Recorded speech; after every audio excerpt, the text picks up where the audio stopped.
सच्चिदानन्दं मेहरस्वरूपं सच्चिदानन्दं मेहरस्वरूपं सच्चिदानन्दं मेहरस्वरूपं सच्चिदानन्दं मेहरस्वरूपं परमानन्दं मेहरस्वरूपं परमानन्दं मेहरस्वरूपं परमानन्दं मेहरस्वरूपं परमानन्दं मेहरस्वरूपं परमानन्दं मेहरस्वरूपं परमानन्दं मेहरस्वरूपं सच्चिदानन्दं मेहरस्वरूपं सच्चिदानन्दं मेहरस्वरूपं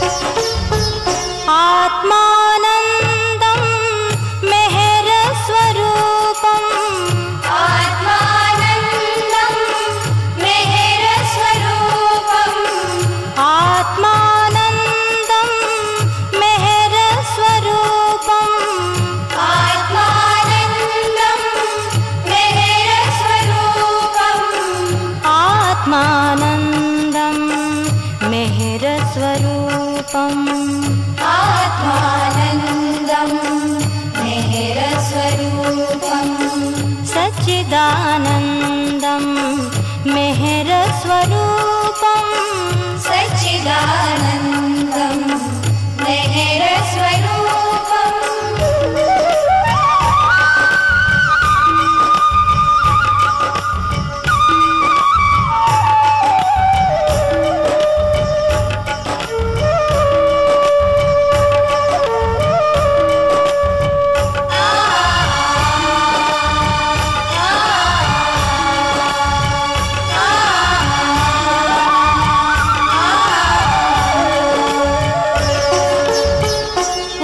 पूर्णानन्दं मेहरस्वरूपं पूर्णानन्दं मेहरस्वरूपं पूर्णानन्दं मेहरस्वरूपं पूर्णानन्दं मेहरस्वरूपं पूर्णानन्दं मेहरस्वरूपं पूर्णानन्दं मेहरस्वरूपं सच्चिदानन्दं मेहरस्वरूपं सच्चिदानन्दं मेहरस्वरूपं सच्चिदानन्दं मेहरस्वरूपं सच्चिदानन्दं मेहरस्वरूपं परमानन्दं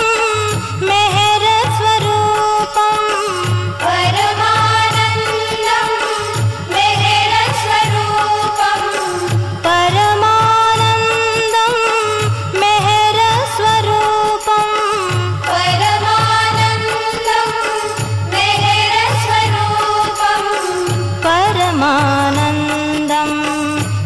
मेहर स्वरूपम परमानंदम मेहर स्वरूपम सच्चिदानंदम मेहर स्वरूपम सच्चिदानंदम मेहर स्वरूपम सच्चिदानंदम मेहर स्वरूपम सच्चिदानंदम मेहर स्वरूपम परमानंदम मेहर स्वरूपम परमानंदम मेहर स्वरूपम परमानंदम मेहर स्वरूपम परमानंदम मेहर स्वरूपम परमानंदम मेहर स्वरूपम परमानंदम मेहर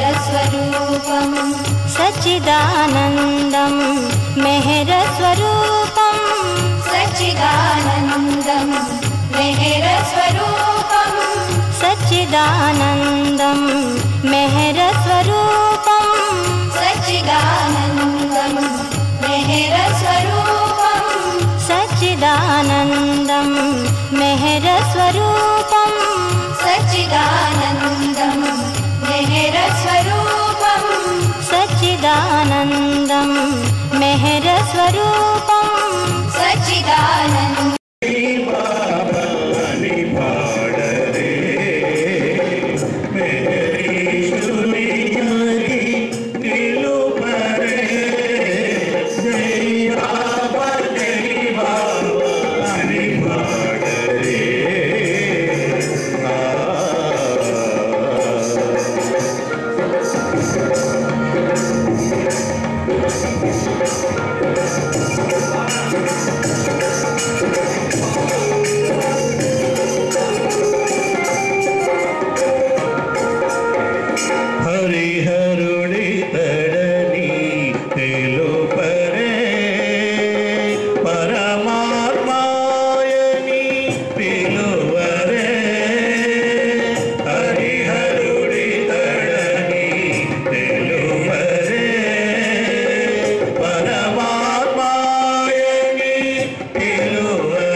पाड़े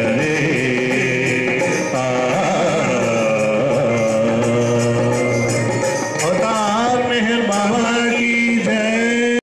ఇప్పుడు నేను చెప్పినట్లుగా మన ప్రధాన వక్త ఆంధ్ర సెంటర్ అధ్యక్షులు ఎన్నో సంవత్సరాల నుంచి అంజలి గారు తప్పిస్తున్న మన రామకృష్ణయ్య గారి యొక్క ప్రసంగం ఉంటుంది.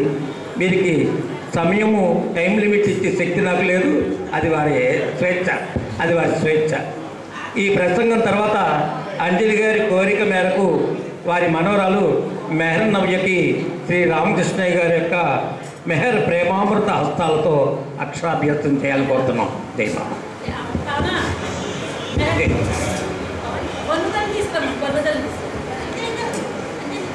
సారథి గారు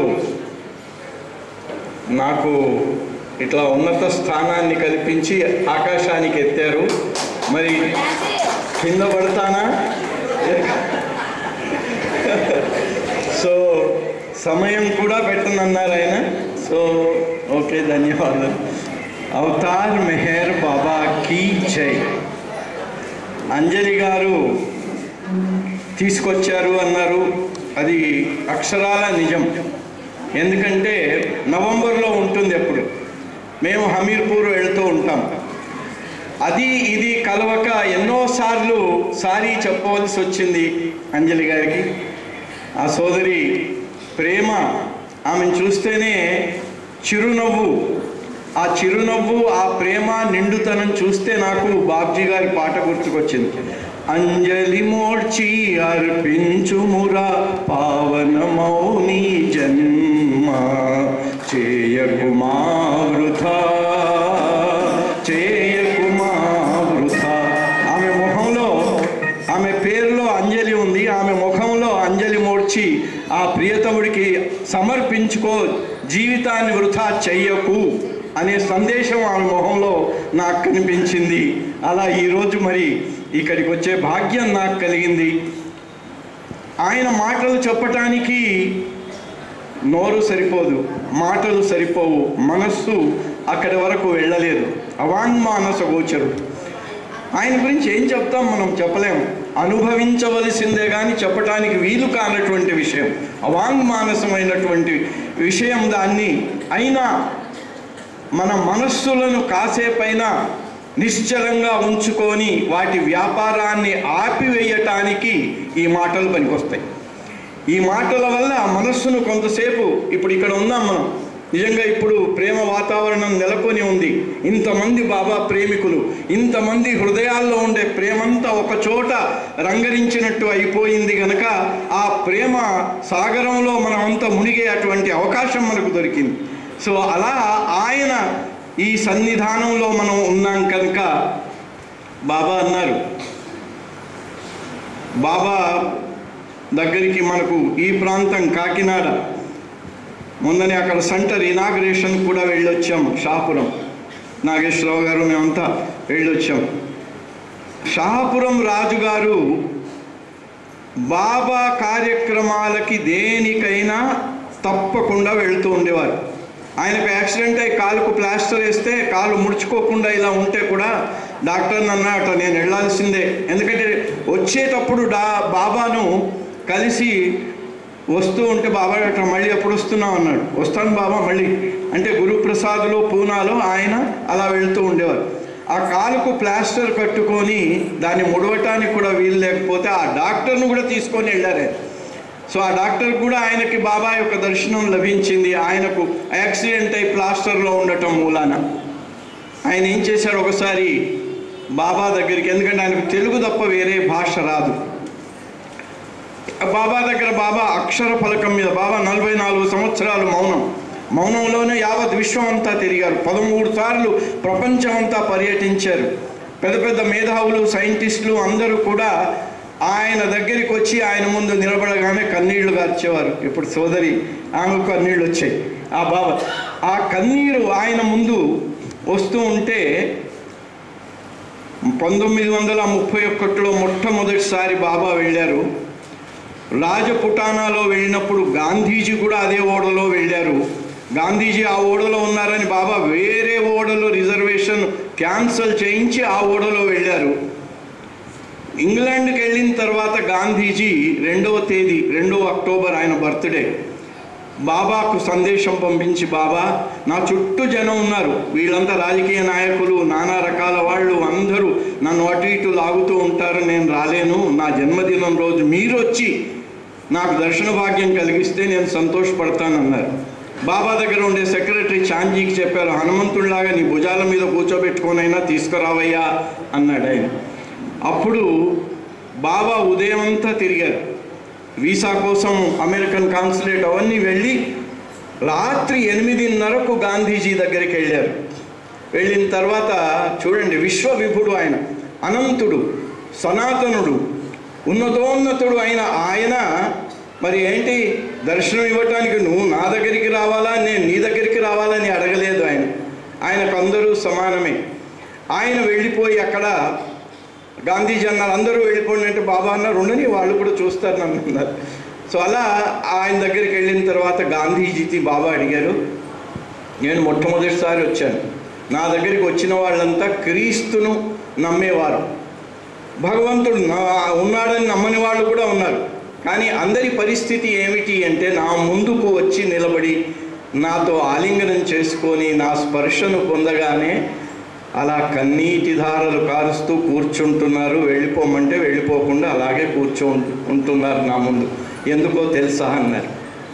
గాంధీజీ కొంచెం అనుమానంలో పడ్డారు, అంటే ఎందుకు ఇలా జరుగుతుంది అని.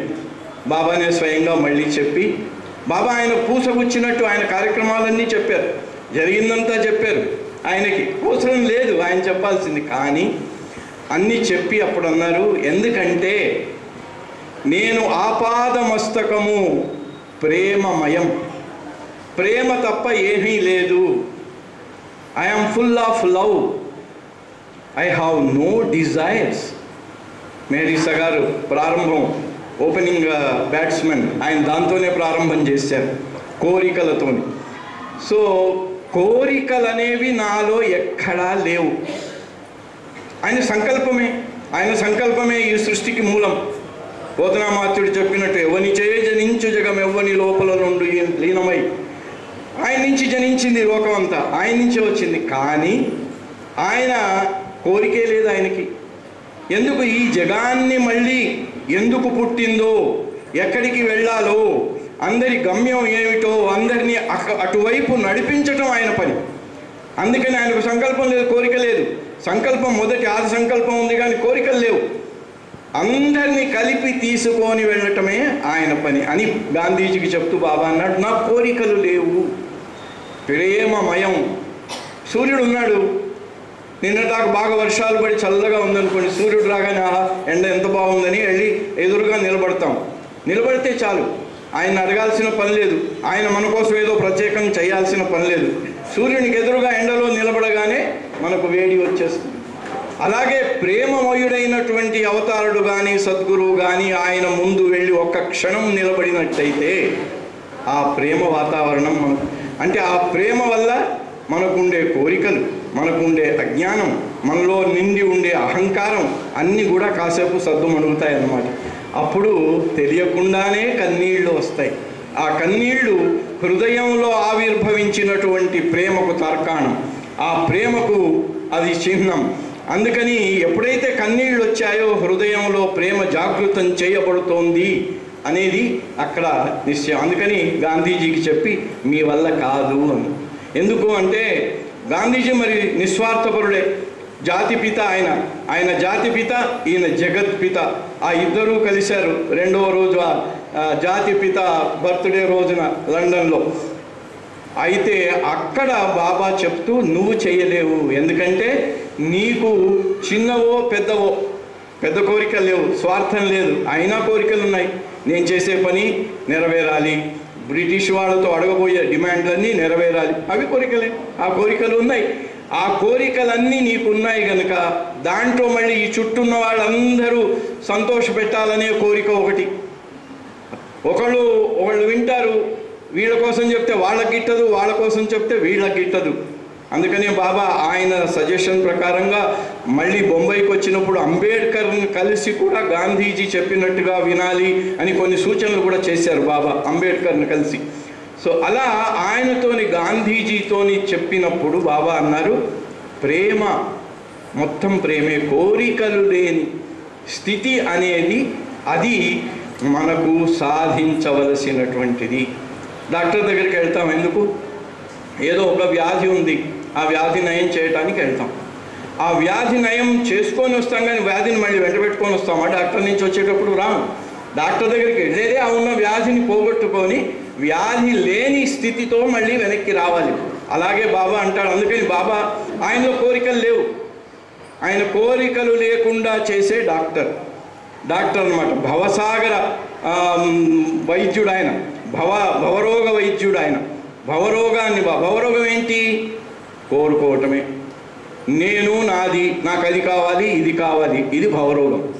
ఈ భవరోగాన్ని మరి పోగొట్టుకోవాలి అంటే అలా ఆయన దగ్గరికి వెళ్ళినప్పుడు ఆ రోగం పోగొట్టుకోవాలి. ఆయన దగ్గరికి పోయినప్పుడు కూడా బాబా ఇదిగో నాకు ఈ కష్టం ఉంది, ఆ కష్టం ఉంది, తీర్చు అంటే ఏంటి?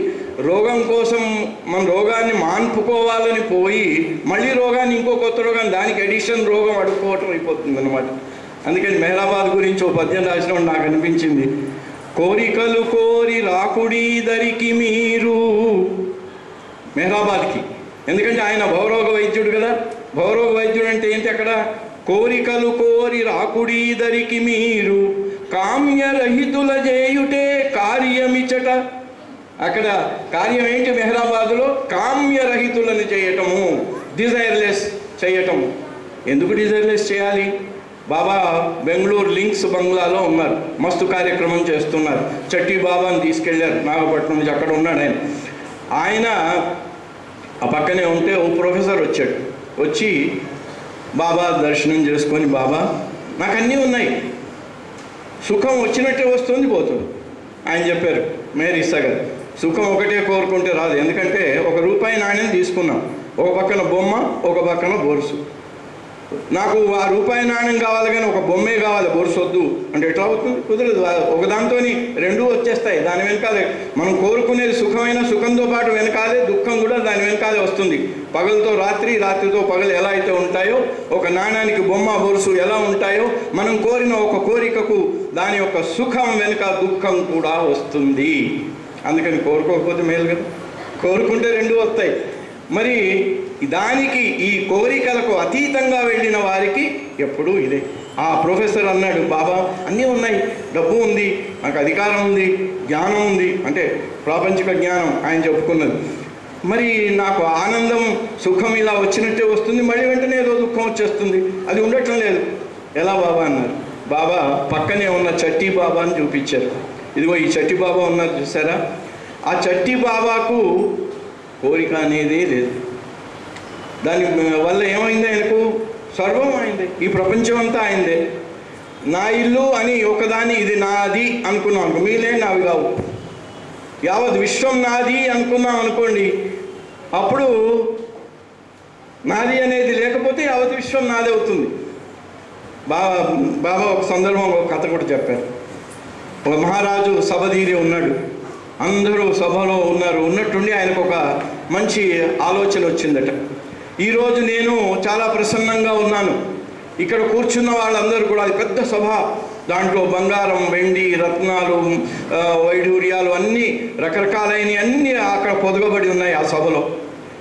ఎవరు వెళ్ళి దేన్ని పట్టుకుంటే అది వాళ్ళకి ఇచ్చేస్తున్నాను ఈరోజు ఈ సభా మండపంలో. చూడండి, గంట కొడతారు, గంట కొట్టగానే మీకు ఏది మీకు ఇష్టమైతే పెట్టండి. అందరూ ఎంచుకున్న తర్వాత నేను చూస్తాను ఎవరు అందరికంటే ఎక్కువ విలువైన వస్తువును ఎంచుకున్నారో అప్పుడు దాన్ని పరిగణిస్తాము అన్నాడు. అని గంట కొట్టారు. అందరు గబగబా పరిగెత్తారు. ఎక్కడ ఓ వజ్రాన్ని, ఓ బంగారాన్ని, ఓ వెండిని, అన్నిటిని పట్టుకొని నిలబడ్డారు. గంట కొట్టగానే ఎక్కడ వాళ్ళక్కడ నిలబడ్డారు. అప్పుడు లిస్ట్ వేశారు. అన్నీ రాసిన తర్వాత రాజుగారి పక్కన ఒక బానిస స్త్రీ ఉంది. ఎప్పుడు రాజుగారికి విసనకర్రతో విసురుతూ ఉంటుందన్నమాట. ఆమె పక్కనే ఉండి ఏం చేసింది, ఆమె రాజుగారి చేయి పట్టుకుంది. అందరు రాసిన తర్వాత రాజుగారు అడిగాడు, ఏమమ్మా నువ్వు ఇన్ని చాలా విలువైన వస్తువులను వదిలిపెట్టి నా చేయి పట్టుకున్నావు, ఏదావో నాకు భార్య పిల్లలు అందరూ ఉన్నారు, నా చేయి పట్టుకుంటే నీకేమొస్తుంది అని. నిజంగానే అందరూ అదేంటి ఆమె ఆ చేయి పట్టుకున్నాను. అప్పుడు ఆమె చెప్పింది సమాధానం. ఆమె అంటుంది, అంటే మీరాబాయి ఆమె ఆడబడుచు అత్త వాళ్ళు ఇంట్లోంచి వెళ్ళగొట్టడానికి సన్నాహం చేస్తూ ఉంటే ఆమె అంటుంది, మీరు ఈ అంతఃపురం నుంచి వెళ్ళగొడితే పర్వాలేదు, నా శ్యామ్ నా కృష్ణుడు కానీ ఆయన యొక్క సామ్రాజ్యం అనంతమైన సామ్రాజ్యాన్ని నుంచి వెళ్ళగొడితే నాకు చోటు దొరకదు. ఈ అంతఃపురంలో నా కృష్ణుని యొక్క సామ్రాజ్యం చాలా అనంతమైన సామ్రాజ్యం అని చెప్తూ అనగానే ఈమె అన్నది, స్వామి ఈ దర్బారు ఎవరిది? మీది. ఈ దర్బారు ఎక్కడుంది? మీ రాజ్యంలో ఉంది. ఈ దర్బారు మీ రాజ్యంలో ఇంతంత, యావత్ ఈ మహా సువిశాలమైనటువంటి రాజ్యం మీది కదా, మీ చేయబట్టుకుంటే మీ రాజ్యం నాది కాదా? అంటే ఆయన చెయ్యబట్టు అంటే ఎంతటి బానిస స్త్రీ ఆమె, ఏమీ లేదు ఆమెకు. అలాంటి ఆమెకు సర్వస్వం అంటే ఏమిటి? నిజమైన వాల్యూ ఈ ప్రపంచంలో ఆయన చెప్పాడు బ్రహ్మసత్యం జగన్మిథ్య అనేది. అది వాల్యూ బేస్డ్ ఇది ఉండాలి. అంటే ఏది భగవంతుడిది, ఈ సర్వస్వం సర్వ ప్రపంచం అంతా భగవంతుడే. అలా చట్టి బాబా ఈ విశ్వం అంతా నాదే, ఆయన నావాడైనప్పుడు విశ్వమే నాది, నాకు నాది నా అవన్నీ ఎందుకు, నా కోరిక ఎందుకు అన్నారు. ఇదిగో ఆయన కోరికలు లేవు కాబట్టి సర్వము ఉంది, విశ్వం అంతా ఆయనదే, సర్వము ఉంది. ఆయనకు నిరంతరం ఆనందం, అంతా ఆయనదే అయినప్పుడు, అందరూ ఆయన వాళ్ళే అయినప్పుడు, శత్రువు లేడు, అందరూ మన వాళ్ళే, అందరూ ఏకమే అయినప్పుడు ఆయనకు ఆనందం తప్ప ఇంకేముంది?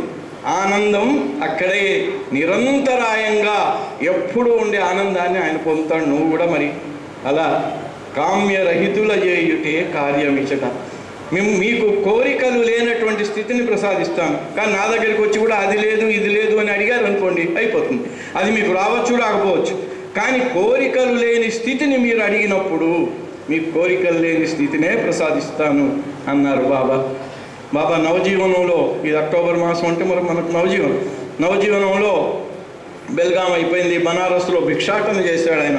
విశ్వ విభుడై ఉండి కూడా ఆయన భిక్షాటన చేసి అక్కడి నుంచి సారనాథ్ వెళ్ళారు. అక్కడ లంగోటి జీవితం అని చలిలో అడుగున అక్కడ మంచుతో కప్పబడి ఉన్నటువంటి చోట్ల కూడా ఆయన కూర్చొని ఒక రోజంతా ఏకాంతవాసం చేశారు. ఎందుకోసం?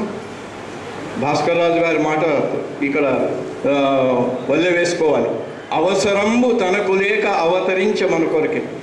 మరి ఆయనకే అవసరం లేక వచ్చిన ఆయనకి ఏ సాధన ఎందుకు, ఏ నవజీవనం ఎందుకు, ఏ ఉపవాసం ఎందుకు, ఏకాంతవాసం ఎందుకు ఆయనకి? మనందరి కోసం ఆయన వచ్చింది, మనందరి కోసం కాబట్టి మనందరి కోసం ఆయన చేశాడు అది. అక్కడ ఆయన ఉన్న బంగ్లాలో ఒక చిన్న తోటమాలి ఉండేవాడు. పొద్దున్నే 4 గంటలకు లేచి చల్లనీళ్ళ స్నానం చేసి వెళ్ళి ఆ తోటలో దుంపలు అవన్నీ తోట పని చేసుకొని బాబా కూడా 4 దుంపలు తెచ్చిచ్చేవాడట రోజు.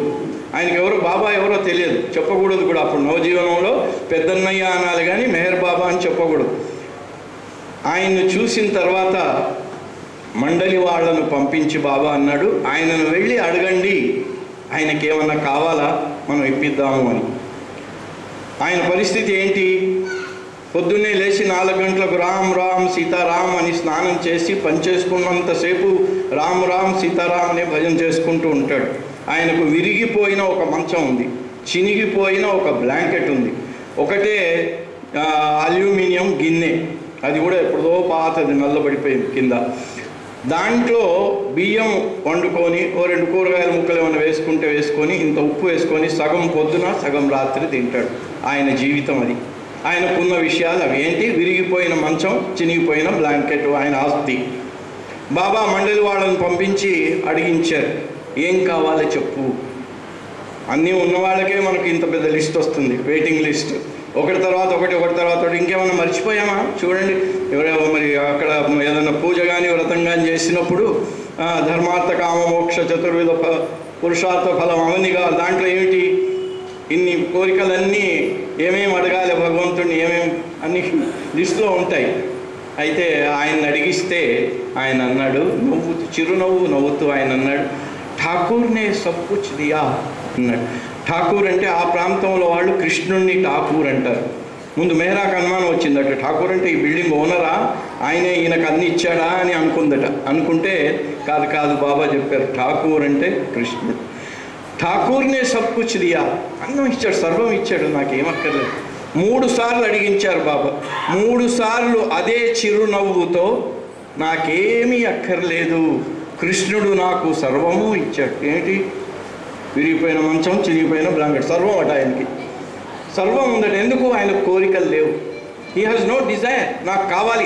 బాబా అంత ఇదిగా వచ్చారు, బాబా అది అంత చూస్తున్నాడు, బాబా ఏదైనా నీకు కావాలంటే నేను ఇప్పిస్తానంటున్నాడు. అయినా కూడా నాకు ఇది కావాలి అనే అటువంటి మాట ఆయన నోటి నుంచి రాలేదు. అప్పుడు బాబా చాలా ప్లీజ్ అయిపోయి 3వసారి అడిగిన తర్వాత బాబా వెళ్ళిపోయే ముందు రోజు ఆయన ఆలింగనం చేసుకొని ఒక కొత్త బ్లాంకెట్ తెచ్చి ఆయన కప్పారు. ఎందుకంటే నీడ్స్ చెప్పారు ఆయన. He will attend to the needs not wants అని ఆయన ఆ బ్లాంకెట్ కప్పి ఆలింగనం చేసుకొని వెళ్ళాడు. అది నువ్వు నిజంగా వాడికి ఆనందం తప్ప ఇంకేం? నాకేదో కావాలి, ఇది లేదు, ఇది తక్కువ అయిందంటేనే మనకు సుఖము దుఃఖము రెండింటి మధ్యన ఫుట్బాల్ ఆట. అటు ఆ గోల్ నుంచి ఈ గోల్కి, ఈ గోల్ నుంచి ఆ గోల్కి. కానీ నాకు ఏమీ అక్కర్లేదు, సంతుష్ట సతతం యోగి అంటే ఉన్నదానితో సంతృప్తి పడి ఇది భగవంతుడు నా మేలు కోసమే, నా మంచి కోసమే చేశాడు, ఇది నాకు స్వీకారమే అనే అటువంటి స్థితిలో మనం ఉన్నట్టయితే ఇక మనకు నిరంతరం ఆనందమే, దుఃఖం అనేది లేదు, దగ్గరికి రాదు దానికి. ఎప్పుడు సూర్యుడు ఉంటే చీకటి ఎక్కడ పారిపోతుంది, దగ్గరికి రాదు. అలాగే కోరికలు లేని స్థితి ఉన్నట్టయితే, అది మనం దాన్ని అవలంబించుకున్నట్టయితే, అప్పుడు ఆ ప్రొఫెసర్కి బాబా చెప్తూ, నువ్వు నిజంగా ఎప్పుడూ నీకు ఆనందంగానే నువ్వు ఉండాలని అనుకుంటే కోరికలు లేని స్థితి నిన్ను అలా ఉంచుతుంది అని చెప్పారు బాబా. మరి ఈ అవతార కాలంలో ఆయన మన కోసం చెయ్యనిది లేదు. ఆయన ఒక మాటలో చెప్పారు, జీసస్ క్రీస్తు ఒకసారి సిలువ వేయబడ్డాడు, కానీ నేను అనుక్షణం సిలువ వేయబడుతున్నాను అన్నారు. ఏమిటి అది? ఏమన్నా మనం కనీసం ఊహించగలమా? మనం ఆయన మనందరి కోసం పడినటువంటి బాధ, మనందరి కోసం చేసినటువంటి విశ్వకార్యం, దాన్ని మనం ఊహామాత్రంగా కూడా అర్థం చేసుకోలేనటువంటి విషయం అలాంటిది. సో అలాంటి ఆయన మరి మనకు భాగవతంలో ఉంది. ఎక్కడో గజేంద్ర మోక్షం అనేటువంటి కథలో గజేంద్రుడు ఎక్కడో 1000 సంవత్సరాలు పోరు చేశాడు పాపం ఆయన ఆ మొసలితోని. ఆ మొసలి పట్టుకుంది, కాలు వదలటం లేదు. 1000 సంవత్సరాలు పోరు సలిపి ఆయన ముందుగా కలడు వాడు కలడో లేడో, అసలు నిజంగా దేవుడు ఉన్నాడో లేదో, దేవుణ్ణి ఉన్నాడో లేదో అనే దేవుణ్ణి నేను ఎలా అడగాలి అనే దగ్గర నుంచి ప్రారంభమైంది ఆయన భగవంతుడిని కోరటం. ప్రారంభమై ఆఖరికి నీవే తప్ప ఇతఃపరం బెరుగా అన్నాడు. అనంటే నువ్వు తప్ప ఇక నాకు ఇంకెవరు లేరయ్యా. ఇందాక చెప్పినట్టు అంజలి గారు ఆయన ముఖం చూస్తుంటే, అంజలి మోడ్చి అర్పించుమురా పావనమౌని జన్మ, అలా అప్పుడు అర్పించాట గజేంద్రుడు. 1000 సంవత్సరాల తర్వాత ఇక బలమంతా ఉడిగిపోయి చేతకాక అప్పుడు నీవే తప్ప ఇతఃపరం బెరగా అన్నాడట. అన్నప్పుడు ఆయన సిరికింజప్పుడు శంఖ చక్రయోగం ఎవరి పక్కనే ఉన్న లక్ష్మికి కూడా చెప్పలేదట, ఆయుధాన్ని పోలేదట, గరుత్మంతుని అలా వెళ్ళిపోయాడు. ఆర్తత్రాణ పరాయం. సో రేపు దీపావళి, ఈ దీపావళి సందర్భంగా ఇది మనకు పురాణ కథ. యాక్చువల్గా మన ప్రాంతంలో జరిగినటువంటి దీపావళి రోజు జరిగినటువంటి సంఘటన, బాబా నవజీవనం అయిపోయింది. 1950 16 అక్టోబర్ మహాబలేశ్వర్లో ఒక రోజుకు పాత వాళ్ళందరికీ దర్శనంకు అవకాశం ఇచ్చారు. అక్కడి నుంచి బాబా ఉన్నట్టుండి నేను పేదవాళ్ళందరికీ సహాయం చేసే ఒక సుడిగాలి పర్యటన, ఒక్క నెల రోజుల్లో యావత్ భారతదేశం, నేపాల్ అన్నీ తిరిగాడు ఆయన. ఒక నెల రోజుల్లో ప్రెసిడెంట్, ప్రైమ్ మినిస్టర్ కూడా సాధ్యపడకపోవచ్చేమో, కానీ ఆయన మెహరాబ్ అక్కడ మహాబలేశ్వర్లో ఆగాఖాన్ ప్యాలెస్లో ఒకరోజు ఆ కార్యక్రమం జరగగానే అందరికీ అవకాశం కూడా ఇచ్చారు, మీరు దీంట్లో భాగస్వాములు కావటానికి యథాశక్తి మీరు కూడా దీంట్లో పాల్గొనండి అని. అందరి ఇచ్చినటువంటి అది తీసుకొని బాబా ముందుగా బీహార్ వెళ్ళారు. అక్కడ వరదలు, ప్రభుత్వం కూడా చేరలేని చోటుకి వెళ్ళారు. నేపాల్కి వెళ్ళారు, జనక్పురి. నేపాల్కి ఎలా వెళ్ళారు? నేపాల్ వెళ్ళేటప్పుడు బాబా ట్రైన్లో వెళ్ళారు. అక్కడ ఏమి సౌకర్యం లేదు. రాత్రి ఆ ట్రైన్ ఏమిటి అంటే గూడ్స్ ట్రైన్, ఓపెన్ కోచెస్ ఉన్నాయి. ఆ ఓపెన్ కోచ్లో కూర్చున్నారు. కూర్చోవటానికి కూడా చోటు లేదు, చాలా డర్టీగా ఉంది. అక్కడ కూర్చొని లైట్ లేదు. ప్రతి స్టేషన్లో 1 గంట 2 గంటలు ఆపేవారు. అప్పుడు ఆ రోజుల్లో అయితే ఇంకా ఒకటే లైన్ ఉండేది. ఒక చిన్న లాంతరు, గుడ్డి లాంతరు పెట్టుకొని ఆ గూడ్స్ ట్రైన్లో వెళ్ళారు బాబా. అంటే ఎంతటి కష్టం అనుభవించి చేశారు. అక్కడ వెళ్ళి అన్నీ చేసి ఆఖరికి మన దగ్గర ఇక్కడ గూడూరులో ఒక కుటుంబం బాగా బ్రతికారు. అందరికీ తెలిసిన స్టోరీ కావాలి.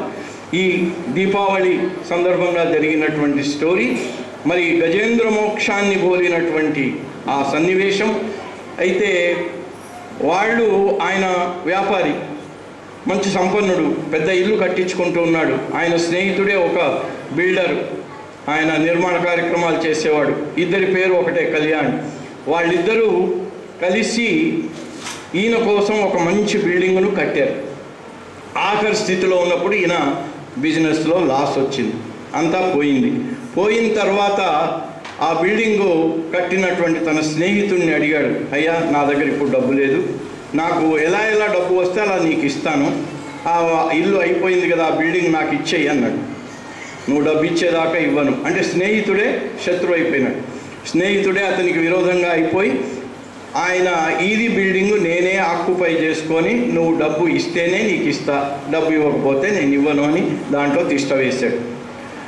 వాళ్ళు ఇక ఆ షాక్తోని ఆయన చాలా బాధలో పక్కనే ఒక గుడిసెలో ఈ సాధువులాగానే ఆయన కూడా ఒక చిన్న విరిగిపోయిన మంచంలో ఆయన పడుకున్నాడు. పక్కనే భార్య, పెళ్ళికి వచ్చిన ఒక అమ్మాయి ఉంది. ఆమె మాత్రం వాళ్ళిద్దరిని జాగ్రత్తగా చూసుకుంటూ ఉంది. ఆమె వెళ్ళి కృష్ణుని విగ్రహం మాత్రం ఒకటి పెట్టుకున్నారు. ఆ కృష్ణుని విగ్రహం ముందుకెళ్ళి, ఈరోజు దీపావళి, లోపల ఒక మినుకు చిన్న దీపం మాత్రం పెట్టారు. ఊరంతా దేదీప్యమానంగా దీపాలతో అలంకరించారు. దీపాలతో వెలిగిపోతుంది ఊరంతా. కానీ మా ఇంట్లో మాత్రం ఒక్క దీపం కంటే ఎక్కువ పెట్టడానికి నూనె లేదు, మాకు తినడానికే లేదు, నూనె లేదు. అందుకని కృష్ణ, ఈ పరిస్థితి నుంచి నువ్వు మమ్మల్ని ఎట్లా గట్టెక్కిస్తావో నాకు తెలియదు. నువ్వు ఎలా గట్టెక్కిస్తావో ఇక నీదే భారం.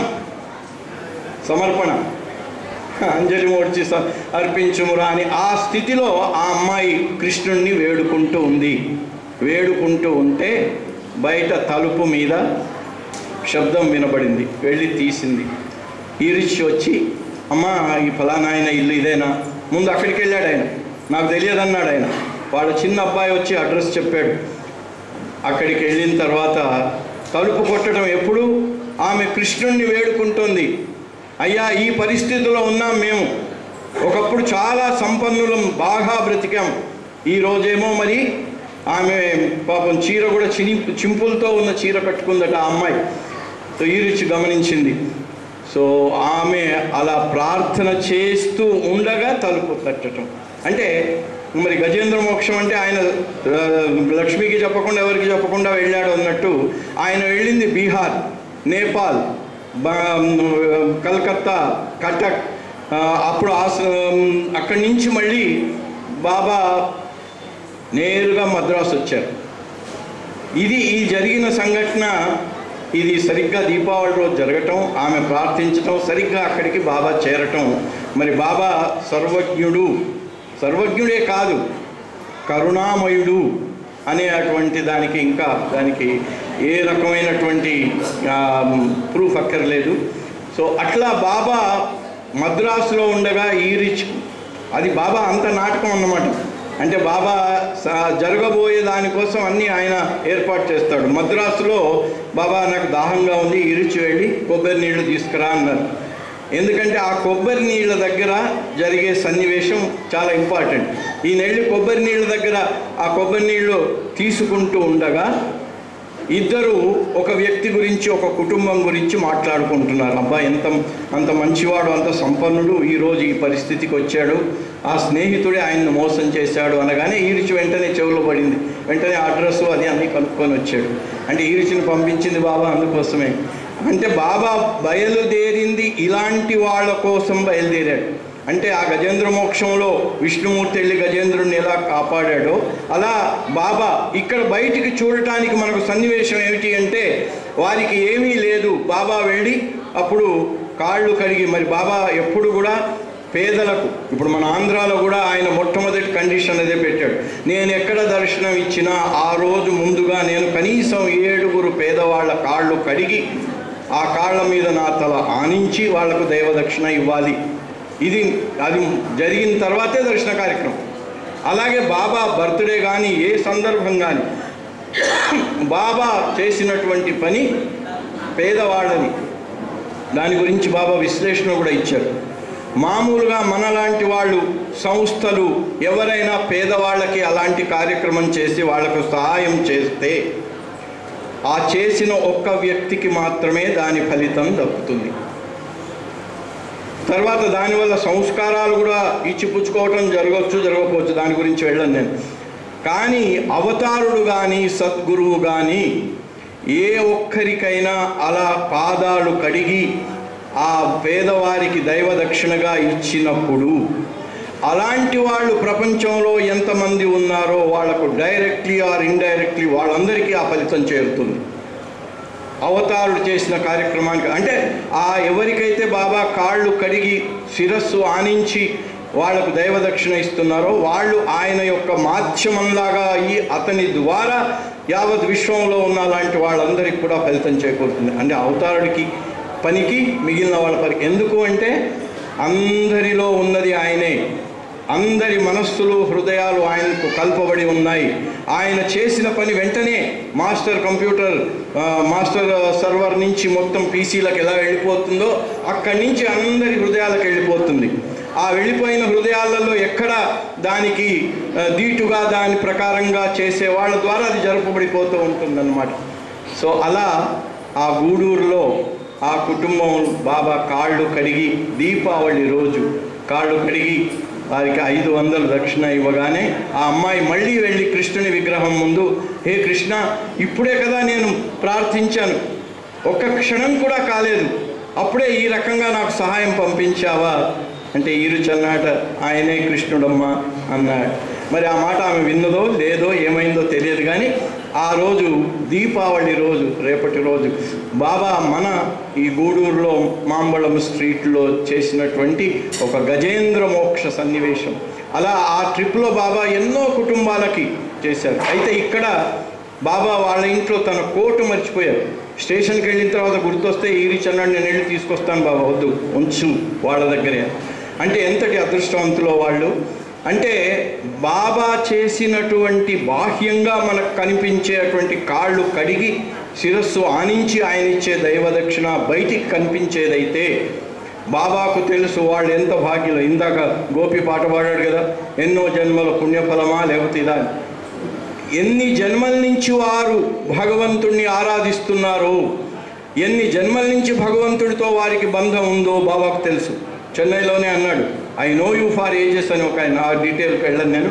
అయితే ఇక్కడ వారికి బయటికి కనిపించేటువంటి ప్రాపంచికంతో పాటు పారమార్థికమైనటువంటి ఆయన ప్రేమ, దివ్య ప్రేమ కూడా వారికి ఇవ్వబడటం అనేది చాలా అద్భుతమైనటువంటి విషయం. దాని ద్వారా మనందరం మరి అలా బాబా యావత్ జీవితం అంతా చూసినట్టయితే ఇలాంటి గజేంద్ర మోక్షాలు కోకొల్లలు ఎన్నో ఉన్నాయి. అలాగే మనకు ఆయన హెచ్చరిక కూడా చేశారు. మై విష్లో హౌ టు లవ్ గాడ్లో ఆయనను ఏమీ కోరకుండా అన్ని పరిస్థితుల్లో సంతోషంగా ఉండాలి. నవజీవనంలో నియమం కూడా అదే. గుండె కోతలకు గురి అయినా చెదర నీకు చిరునవ్వు ఎప్పుడు అంటే ఈ గుండె కోస్తున్నా కూడా అప్పుడు చిరునవ్వే ఉండాలి. ఎందుకు? వాల్యూ ఆయన చెప్పినట్టు. ఇది నిజమా లేకపోతే ఆయన ఇవ్వటానికి వచ్చినటువంటి ఆ భవరోగాన్ని బాపటం అనేది అది ఇంపార్టెంటా, ఇది ఇంపార్టెంటా, అది తెలుసుకొని ఆయన కృపకు పాత్రలం కావటానికే మనం ఆయన దగ్గరికి చేరాము. ఎన్నో జన్మల పుణ్యఫలంగా మనం ఆయన మనకు దొరికింది. కాబట్టి ఆయన అలా బాబా చెప్పింది ఒకటి, whole heartedly and constantly remember me. హృదయపూర్వకంగా కాకపోతే బాబా అవతార్స్ కాల్లో చెప్తాడు, don't deceive yourself, be honest to yourself. మిగిలిన వాళ్ళకి ఆనెస్టీ ఉండటం, మిగిలిన వాళ్ళకు నువ్వు నిజాయితీగా ఉండటం వేరు. నీకైనా నిజాయితీగా ఉన్నాయినా లోపల బయట ఒక రకంగా ఉండు. నీకు నువ్వు నిజాయితీగా ఉంటేనే నా కృపకు పాత్రలు అవుతావు అన్నారు. అలా ఆయన కృపకు పాత్రలయ్యే ప్రయత్నమే ఇలాంటి మరి మన సహవాసాలు. మనందరం కలిసి ఆ ప్రేమ వర్షంలో మొన్న మనోనాష్ దగ్గర కూడా వర్షం, అంతకుముందు రాత్రంతా వర్షమే, మరి ఈస్ట్ వెస్ట్ గ్యాదరింగ్ వర్షమే, బాబా నవజీవనం ప్రారంభించినటువంటి 16 అక్టోబర్ ఉదయం కూడా వర్షమే. ఎంత వర్షం అంటే బాబా కొంత దూరం నడిచిన తర్వాత మళ్ళీ కార్లలో వెళ్ళారు. సో అలా ఈ ప్రేమ వర్షంలో మునిగి ఆయన్ని ఏది ఆశించకుండా కోరకుండా ఆయన ఏదైతే ఎందుకోసమైతే వచ్చాడో కామ్యరహితుల చేసే కార్యం ఇచ్చట, ఆ కార్యాన్ని మాత్రమే మనం ఆయన నుంచి కోరుకొని ఆయన దివ్య ప్రేమను కోరుకొని తరించాలని, ఆయన కృపకు పాత్రలం కావాలని కోరుకుంటూ అవతార్ మెహర్ బాబాకి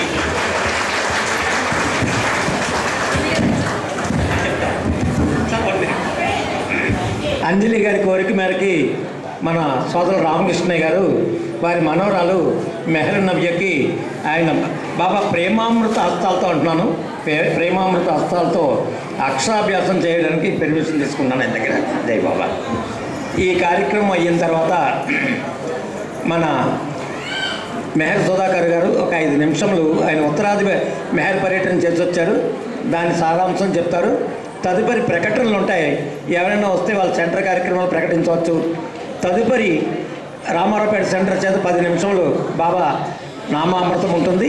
తదుపరి ఆరతి ప్రేమ విందు.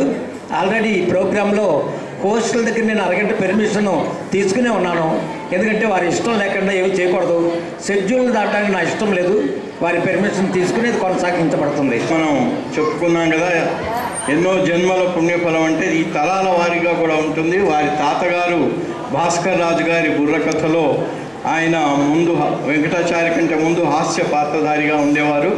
వారి యొక్క ప్రేమ అలా ఒక్కసారి ప్రేమ ఉందంటే 7 తరాల వరకు కంటిన్యూ అవుతుంది అన్నట్టు మరి ఆమె దాకా వచ్చింది. ఇప్పుడు ఇంకా మరి ఆ చిన్న పిల్ల కూడా ఇప్పుడు బాబాను చూసిన వాళ్ళు 2 మేనత్తలు కూడా ఇక్కడ ఉన్నారు మన ముందు. సో వారు కూడా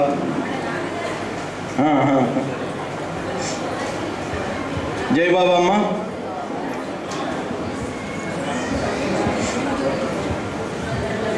అయ్యో కూర్చొని ఉండి పాపం కూర్చొని. జై బాబా అమ్మ. అవతార్ మెహర్ బాబా की जय.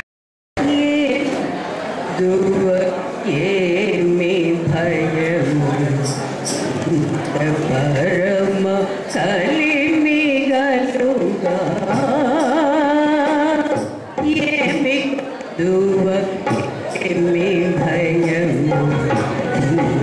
परम कलिमी गलुगा सगुण रूप परमात्मुडु सदी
దర్శనమాయనుగా పరమాత్మా దర్శనమాయనుగా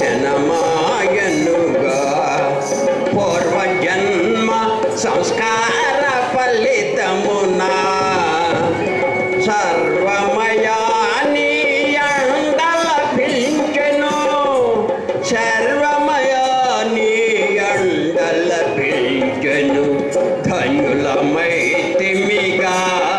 మెహరుని దర్శనమాయనుగా పరమాత్మా దర్శనమాయనుగా పూర్వజన్మ కృత పుణ్యభాగ్యమునా పూర్వజన్మ కృత పుణ్యభాగ్యమున పొందితిమి నీ ప్రేమ ప్రసాదము పొందితిమి నీ ప్రేమ ప్రసాదము ధన్యులమైతిమిగా మెహరుని దర్శనమాయనుగా పరమాత్మా దర్శనమాయనుగా ఎన్ని లక్షల జన్మలాయనో నిన్ను కాంచని కృప లభించగను నిన్ను కాంచని కృప లభించగను ధన్యులమైతిమిగా మెహరుని దర్శనమాయనుగా పరమాత్మా